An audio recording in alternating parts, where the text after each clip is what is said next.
Hi, my name is Julianne, and today I'm going to be talking about the podcast that I have listened to in April and May.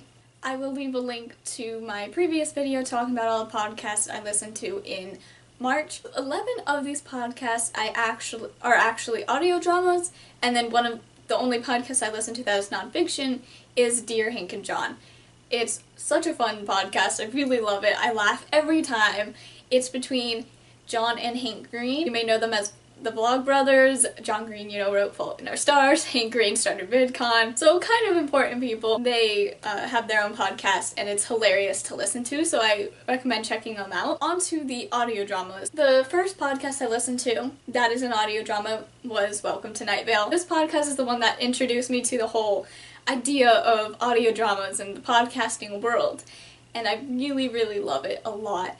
It's a story about this town where literally every conspiracy theory is real, and it's narrated by Cecil. He is a radio show host, and he kind of just updates what's going on in the town. It's so magical, and not necessarily the world is magical, kind of is, but just his voice just sucks you into the story, and it's just beautiful. Also, another thing about the show that I love is that no matter how unreal the show is, it is so real. They always just get down to what is true, even if it's masked with this ridiculous comedy. I just love the way they tell their stories.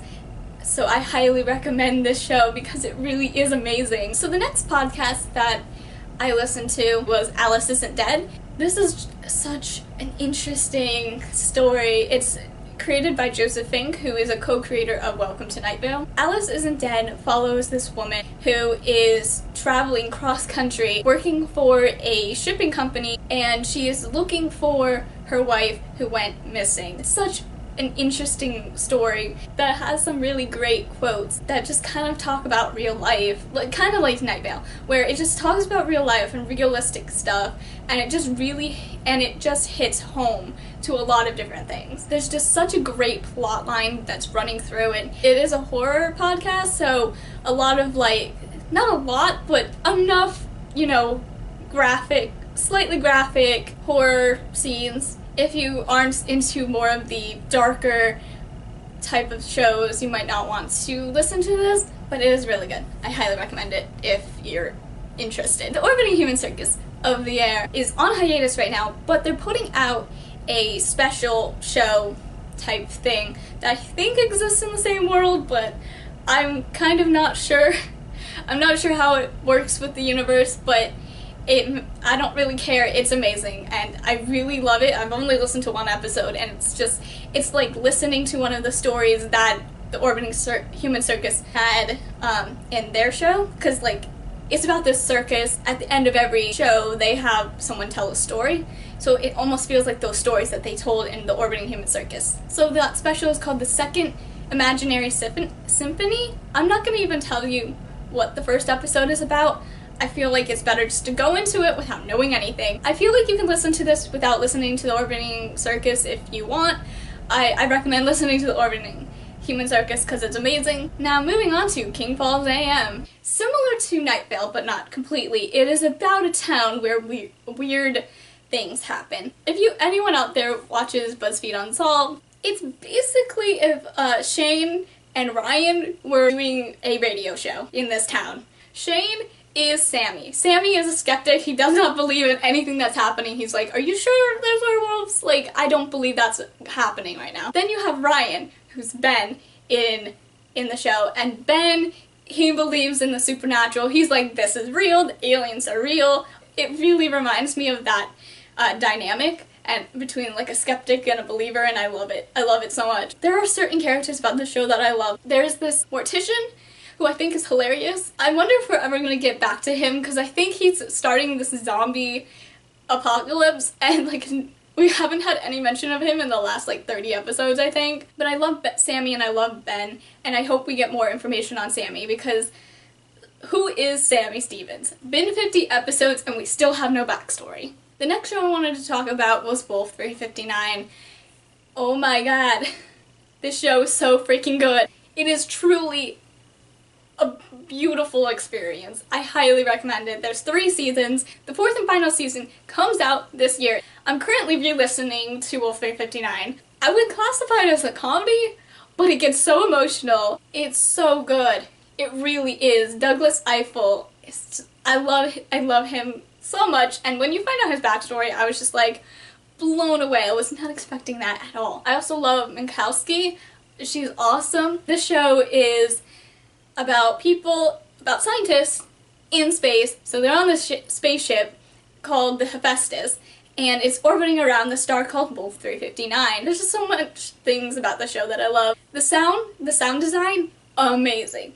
It's just incredible to listen to, so I highly recommend the show. After that is the Penumbra podcast.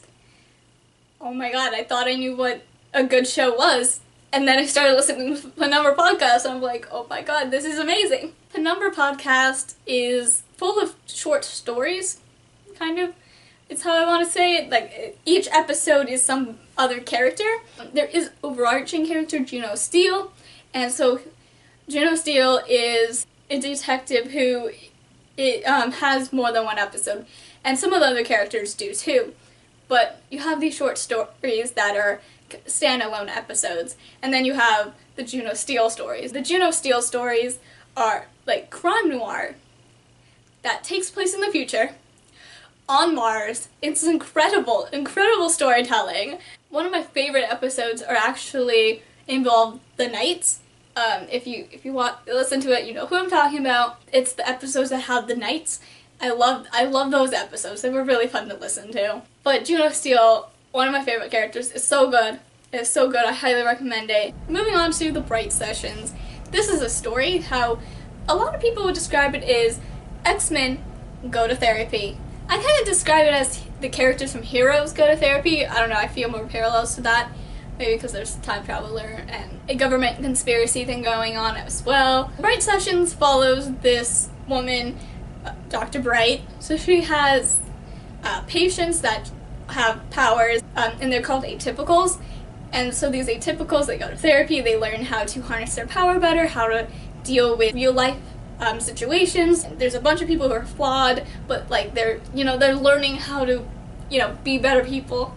There's certain characters who are not going to be better people at all. I love Chloe, I love Sam, and Dr. Bright, and Caleb and Adam, of course. No matter what happens, even if it's emotional and everything, I always come out of these episodes feeling so much happier. Ars Paradoxia. This is also a show that I love so much. The show is about this woman named Sally, and she accidentally creates time travel and ends up back in 1943. So she's trying to figure out a way to get back home, and she's also trying to learn how to live back in the 40s. It has a great cast, and the sound design is good. I keep saying sound design, I don't know if that's proper terminology, but the sound is great. There is a problem with the character voices. I can't, especially in the beginning, it's really hard to tell who's talking. There's so many times where I'm like, I have literally no idea what's going on. Like, I don't know who's saying what. So that is a bit of a downfall. And this is a show that does explore paradoxes, but it doesn't do it in a way that's annoying. It's a great show that really has a different take on time travel, and it makes it very interesting. After Ars Paradoxia, I needed something very lighthearted and happy and everything, so I decided to start Wooden Overcoats.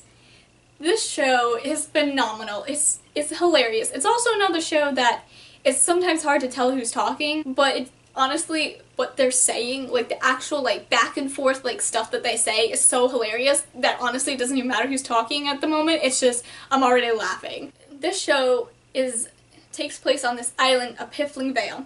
And on Piffling Vale there's only one funeral home, which is run by Rudyard Kipling. Not Kipling, what am I saying?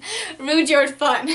One day, Eric Chapman decides to move in across the street and open up his own funeral home, and it becomes the most popular funeral home, and it's driving Rudyard Funn out of business. It's just the most hilarious show, and even though it's a show about a lot of people dying, the show just makes you laugh like all the time. It's just like these back and forth wittiness that it just makes it incredible to listen to. Ever since listening to Wolf 359, I needed another show that took place in space, so I decided to listen to EOS 10. It's actually pronounced EOS 10, but I keep saying EOS 10. This involves doctors in space, and it's kind of Doctor Who-ish in the sense that there's like, you know, aliens. There isn't time travel. There's none of that. No TARDISes. And it's just a show that I would describe as a comedy as well, like Wolf 359, but it does have its emotional moments as well. You have a doctor who's a recovering addict, you have a doctor who's a recovering alcoholic, and sometimes alcoholic. This one person, Jane, I don't even know how to talk about her. She's just hilarious. Everything she does is the best thing. I just love her so much. You have a hypochondriac prince who can never keep his pants on, and it's just incredible. It's just such a great show. So many cool characters. Actually, the day I finished it, I started listening to it again. Thank God I started listening to the show now, because actually, this show has been on hiatus for the past 2 years. But I'm so excited that it's coming back, because it's so good. The next podcast that I listen to, and the one that I'm currently listening to at the moment, is Catco Industries. This is such a good show. I honestly love this show so much. It is rated R. Like, in their summary, it's literally, they say rated R. So, not for children. Probably not for some adults, too. Like, this is the type of humor I would not have been interested in if I knew that this was the humor. But then I started listening to it, and I'm like, this is actually hilarious and slightly horrifying. So if you listen to Welcome to Night Vale, there is a certain company called Strux Corp, and Strux Corp is basically Catco Industries. It's like if Strux Corp started their own like radio broadcast. So basically Catco Industry is this evil corporation that is trying to make more evil in the world. So it is a dark, humorous show. Like there's a lot of dark humor, and there is a lot of graphic scenes. It's still a great show. I highly recommend it if you haven't listen to it and you're okay with like dark humor about, you know, an evil corporation trying to make the world more evil. And strangely enough, for a show that's about evilness, it is more progressive than you would think it is. Those were all the shows that I listened to in April and May. I hope you enjoyed this video. Thank you for watching, and I will see you next time. Goodbye.